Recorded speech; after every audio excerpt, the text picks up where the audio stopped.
Hold on. I wanted to have a quick critical conversation with you about the state of gaming. Now, I'm sure that anyone who's ever played a video game in their life remembers going into their local gaming store, let that be Game Crazy, GameStop, etc., whatever you had growing up, and remembering a time they were able to just purchase a video game. A complete video game. And I know what you're about to say. I know. You're a crazy person. Of course we can buy video games. In fact, there are more ways to buy games now than there ever was. Let that be physically at a number of retailers or buying it directly digitally from a console or PC. But did you catch what I said originally? Remember when you were able to buy a complete game. Complete, not unfinished DLC pending with in-game currencies, battle passes, pay-to-win mechanics, and shitty loot boxes. Sure, back in the day there were some pretty bad games, and nothing could stop the occasional bug, but the games were complete. They were finished. Nowadays, you can't hardly buy any game without these factors, and people are accepting it as the norm. Oh yeah, the battle pass is great because I get a bunch of skins and resources. What?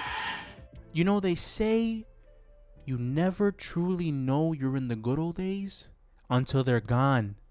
And it's true. As a gamer in 2023, I feel so freaking taken advantage of by the studios and corporations that manipulate my love for gaming in order to see profit going forward.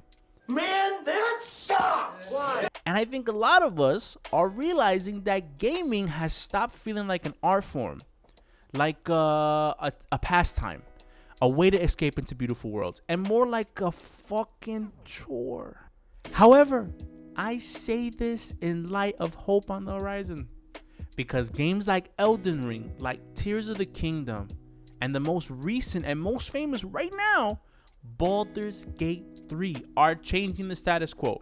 The effect of Baldur's Gate 3 is rippling through the gaming community, so much so that devs are scared, taking to Twitter and other social media platforms talking about Baldur's Gate 3 shouldn't be the standard for video games. BG3 and games like it show that you can still be profitable and put the consumer first. This is not to say that we shouldn't be paying for video games, because people need to be compensated for their work. That's why it makes sense to pay for games either at full price, cosmetic only items that give no advantage to a player, subscriptions or seasons for a live service game that gets regular content updates, because they need to make money. They need to be profitable to stay competitive and create fantastic games. But gamers gotta stop lying to themselves. Gaming right now, it ain't it, chief. This ain't it, Chief! Destiny 2 players have been asking for new PvP maps for years, and you know what Bungie response was? There's no money.